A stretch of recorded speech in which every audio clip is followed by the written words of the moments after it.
como podemos desenvolver nossa maturidade espiritual, né? A nossa espiritualidade? Eu creio que seja relevante ressaltar que uma espiritualidade madura, desenvolvida, saudável, volto aqui a dizer, não consiste simplesmente pelas manifestações dos dons espirituais, nem simplesmente pelas manifestações psíquicas estereotipadas, né, no meio evangélico, assim também como não consiste simplesmente na obediência de alguns ritos ou mandamentos. Todas estas ações podem fazer parte de uma espiritualidade madura, mas elas sozinhas não caracterizam uma espiritualidade madura.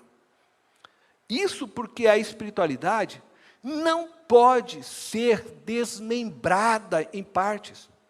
Ela precisa abranger todas as dimensões da vida.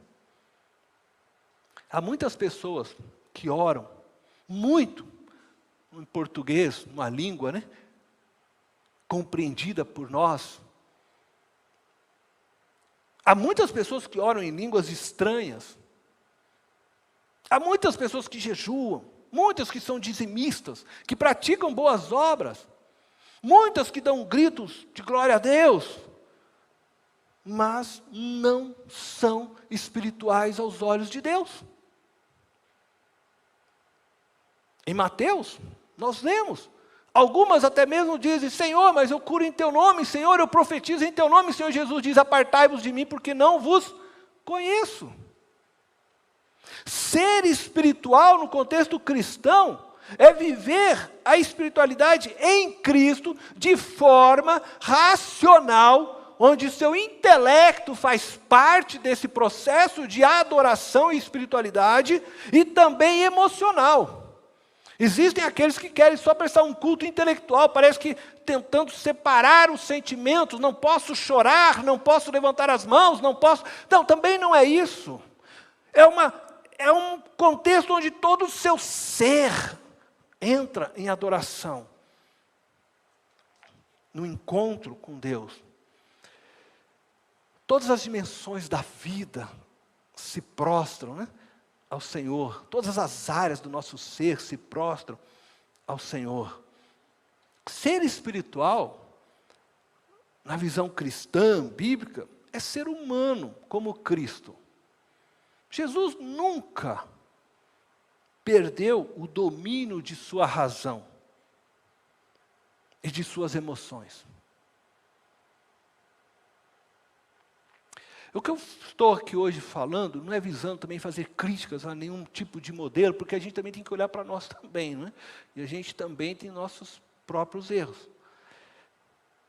Mas a espiritualidade que Jesus mostra, e a dos apóstolos também, quando a gente lê, é uma espiritualidade onde a razão e o intelecto estão em pleno funcionamento, controlando todo o ser.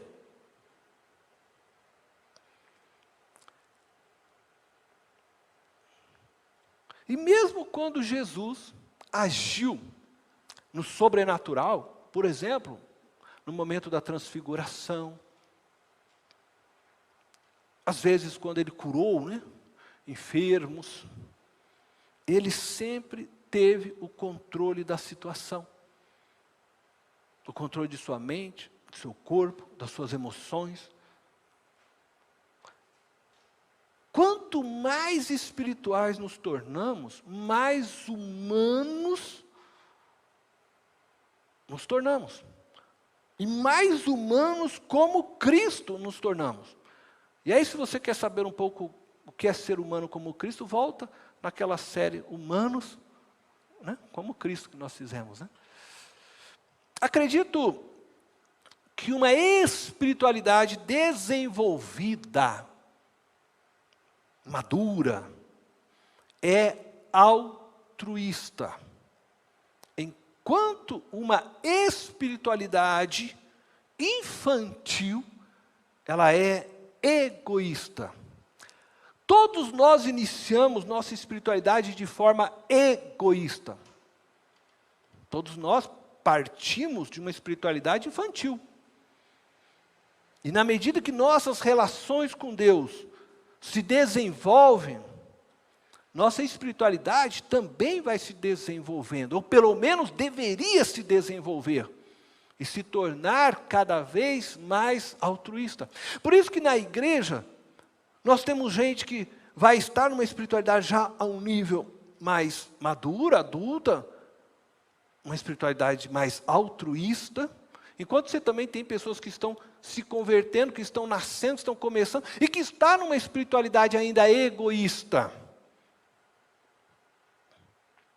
Infelizmente, muitos cristãos, mesmo tendo muitos anos de conversão, permanecem numa espiritualidade infantil. Elas não vivem esse processo de maturidade. Por isso é importante compreender que as práticas que apresentaremos para o desenvolvimento de sua espiritualidade não podem estar desassociadas das demais dimensões de sua vida. O desenvolvimento espiritual só é possível em conjunto com o desenvolvimento intelectual e emocional. Quando eu falo aqui de um desenvolvimento intelectual, ou você pode chamar de racional, eu não estou falando de um saber acadêmico, não é um desenvolvimento de conhecimento acadêmico, mas de uma compreensão da vida. E ao falar de desenvolvimento emocional, eu estou dizendo que isto implica também em saber dominar suas emoções, diante das muitas variáveis que a vida pode apresentar. Então, na medida que você vai crescendo numa prática espiritual, você também precisa estar crescendo no seu intelecto, na sua compreensão da vida, e você também precisa estar crescendo no domínio do seu ser, das suas emoções. É incabível um cristão maduro, adulto na fé, por exemplo, não ter domínio próprio. Qualquer coisinha já quer bater no outro, ou já solta palavrões, já fica enfurecido. Então, precisa ter um desenvolvimento integral de todo o seu ser. E é isso que eu estou querendo dizer quando eu falo que você não pode desmembrar as coisas. Ah, não, mas eu desenvolvi muito. Eu quando me converti, eu nem orava, agora eu oro 1 hora. Mas o resto da sua vida toda está uma tranqueira, você está vivendo tudo errado, fere as pessoas. Sabe? Não é isso. Você não tem uma espiritualidade, você não cresceu. Então, quando eu estou aqui falando e eu vou apresentar práticas, eu digo para você que elas não podem ser desmembradas do resto de sua vida, do resto do seu ser. Tudo tem que se desenvolver junto. Então, o desenvolvimento, vamos dizer assim, de nossa espiritualidade, ela é um processo de desenvolvimento de nossa santidade. Tá? Então vejamos alguns, vamos dizer assim, como é que eu vou dizer? Alguns passos, vamos chamar dessa forma, algumas práticas para o desenvolvimento de nossa espiritualidade. Uma dessas práticas é a oração. 1 Tessalonicenses 5,17 diz assim: orem continuamente, orem sem cessar. A oração é feita por muitos, mas como um instrumento para mudar o coração de Deus.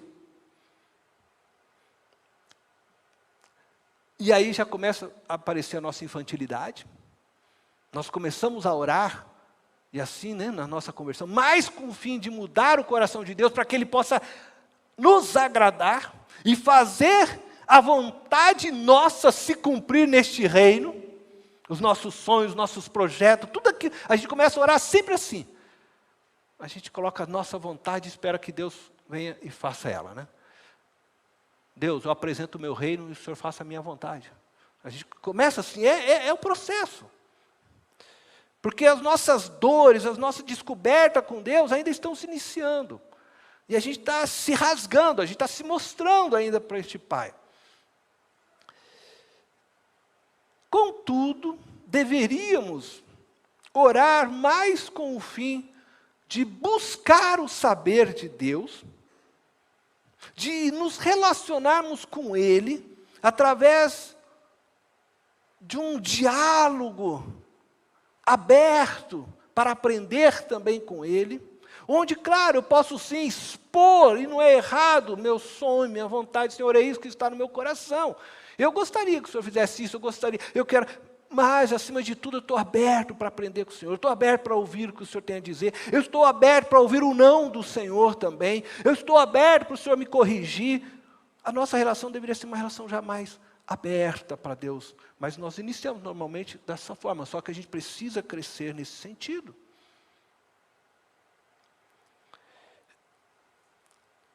Então eu começo a me abrir para ser transformado. E assim que a gente então começa um processo de crescimento, de desenvolvimento. E aí eu começo a perceber agora que quando eu oro, eu já não oro mais apresentando minha vontade, meus sonhos, meus projetos. Eu já começo a orar buscando dele. Deus, o que é o melhor? O que o Senhor tem para a minha vida? O que o Senhor quer dizer com isso? O que o Senhor está querendo construir hoje aqui? Eu começo a me pôr já diferente diante de Deus, na medida que eu estou crescendo. Então, eu começo a orar buscando me alinhar com Deus, e não mais alinhar Deus a mim. Muda. C.S. Lewis, escritor, né, da famosa série do cinema As Crônicas de Nárnia, né? Quando foi questionado sobre a importância da oração, ele disse as seguintes palavras: Deus não precisa da minha oração, sou eu quem preciso dela. A oração me aproxima de Deus, revela minha dependência, minha fome e sede por sua vontade, seu reino, sua pessoa. A oração muda, principalmente a mim, a minha visão de Deus, do próximo e das circunstâncias. Essas foram as palavras de C.S. Lewis a respeito da oração. Uma outra prática, a gente vai ver aqui rapidamente elas, é a solitude. Essa é a segunda prática para que nós devemos exercer, praticar, né, para nosso desenvolvimento espiritual. Gênesis 24, 63, eu acho interessante esse texto. Diz assim: certa tarde saiu, se refere a Isaac, né? Saiu Isaac ao campo para meditar. Essa era uma prática. Isaac saiu numa tarde para meditar. Quando falamos de solitude, estamos falando disso, de meditação. É um tempo para refletir a vida. A meditação bíblica, ela não trata de algo esotérico, tá? Não se refere a você ficar no silêncio, tentando se conectar com o universo, né? Eu vou ser um com a abelhinha. Não é isso, não é uma coisa esotérica. Nem tampouco meditar trata de você ficar filosofando a respeito da vida ou de Deus, questionando tudo. Não é disso que se trata. Meditar na Bíblia é buscar Deus de forma contemplativa, se abrindo para compreender a sua revelação. É você parar tudo, silenciar, e começar a olhar para toda essa criação, olhar para as Escrituras e pensar sobre Deus a partir da sua própria revelação. Vai contemplando, engrandecendo, adorando. É isso que é meditar na Bíblia.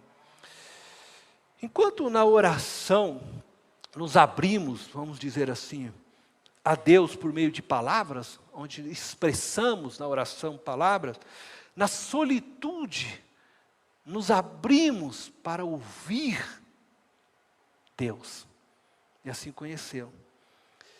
Bom, uma terceira prática para o desenvolvimento de nossa espiritualidade que eu gostaria de trazer é a comunhão. Diz assim: todos os que criam, Atos 2:44, né? Todos os que criam mantinham-se unidos e tinham tudo em comum. Manter-se unido e ter tudo em comum é fundamental para o desenvolvimento de nossa espiritualidade. Uma espiritualidade que não é centrada no outro, que não é altruísta, é uma espiritualidade infantilizada e egoísta. Hoje à noite, já vou fazer aqui um comercial, Mas hoje à noite nós vamos tratar sobre isso. A diferença de uma espiritualidade infantilizada, por isso que eu não vou entrar aqui profundamente agora, e egoísta, de uma espiritualidade madura e altruísta. E eu vou mostrar Jesus Cristo como aquele que possui uma maturidade, então, adulta, né? Altruísta, para que nós possamos entender. E é isso que nós queremos chegar a ser, como Cristo. Mais um aspecto que eu quero mostrar, então, de prática para o desenvolvimento espiritual é a missão. Eu quero dizer que o cumprimento da missão que Cristo deixou a nós, nos ajuda também no desenvolvimento de nossa espiritualidade. Jesus diz para nós em Marcos, né, capítulo 16, versículo 15, e disse-lhes, vão pelo mundo todo e preguem o evangelho a todas as pessoas. Enquanto nos encontramos fazendo missões, fazendo essa tarefa que nos foi dada por Cristo, somos desafiados em todas as dimensões de nossa vida. E isso provoca o desenvolvimento também de nossa espiritualidade. Estes desafios apresentados, né, vamos dizer, a nós, enquanto fazemos missões, nos faz, ou provoca, vamos dizer assim, em nós, atitudes que nos levam a desenvolver a nossa espiritualidade. Por exemplo, você está fazendo missões no seu trabalho, está fazendo missões na sua escola, na faculdade, está fazendo missões na sua casa, na sua família, com seus familiares, você está fazendo missões. Você se vê como um servo de Deus que precisa evangelizar, que precisa de alguma forma alcançar as pessoas que estão ao seu redor. Enquanto você está fazendo isso, você vai sendo desafiado por essas pessoas, porque você vai sendo colocado em situações que você precisa mostrar sua ética. Você precisa mostrar quem você verdadeiramente é, e a sua fé tem que ser exposta. A paciência, muitas vezes, vai ser cobrada de você. A integridade diante das coisas, a honestidade.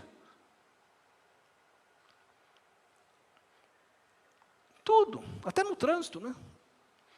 A pessoa vai lá, né? Eu já não tenho no meu carro, né? Mas tem gente que vai lá e cola no carro, assim, né? Aquele símbolo, né? Sou cristão, põe lá peixinho, sei lá o quê, Jesus ama todo mundo. Aí passa, sai buzinando para todo mundo, reclama, assim, não sei o quê. Você já deixou um mau testemunho, né? Então é melhor você não colocar nada lá, né? Mas aprenda. Em toda a nossa vida a gente está fazendo missões, nós estamos levando Cristo às pessoas. Como você está fazendo isso? Então, a missão, ela acaba nos desafiando e fazendo-nos desenvolver também a nossa espiritualidade nesse aspecto. Talvez você vai ter que até que orar mais, né? Você vai falar, poxa, eu preciso orar mais por aquela pessoa, porque eu estou falando de Jesus, ela não está me ouvindo, eu preciso orar mais por essa área da minha vida, que eu estou vendo que eu estou falhando aqui, eu não estou sendo tão paciente, eu não estou tendo um domínio de mim mesmo, e assim você vai vendo nesses desafios suas próprias fraquezas, para que você se desenvolva. Bom, eu quero concluir ressaltando que ser espiritual aos olhos de Deus não é simplesmente praticar obras pertencentes ao campo religioso. Uma pessoa espiritual é aquela que é parecida com Jesus, pois ele foi o ser humano perfeito, conectado com Deus e com todas as dimensões da vida humana. Por isso entendemos que não são atitudes religiosas, sejam elas do contexto pentecostal, neopentecostal, do nosso contexto que eles colocam como tradicional, que definem sua espiritualidade. Não são essas práticas, né? Mas sim um viver de maneira cristã, isto é, um viver como Cristo. Viver de maneira como você foi criado por Deus para viver. Se deixando ser guiado pelo Espírito Santo em sua vida prática. Com Deus, dentro deste mundo tenebroso em que nos encontramos. Viver hoje, aqui e agora, como Jesus viveu. A espiritualidade é isso. É uma relação profunda com Deus, onde a vida de Cristo se manifesta a partir de você. Não estereotipada, não caracterizada por atos religiosos. E nós vamos ver algumas coisas à noite, por isso eu quero desafiar você a vir realmente hoje à noite. E nós vamos ver como Cristo, então, nos ensina a viver uma vida espiritual, adulta, madura. Mas eu quero deixar claro, mais uma vez, para que depois não seja confundido, orar, jejuar, orar em línguas, praticar jejum, todas estas coisas, elas ajudam você no desenvolvimento de sua espiritualidade. Ajuda. Faz parte desse processo que você está caminhando. Mas a espiritualidade vai além disso.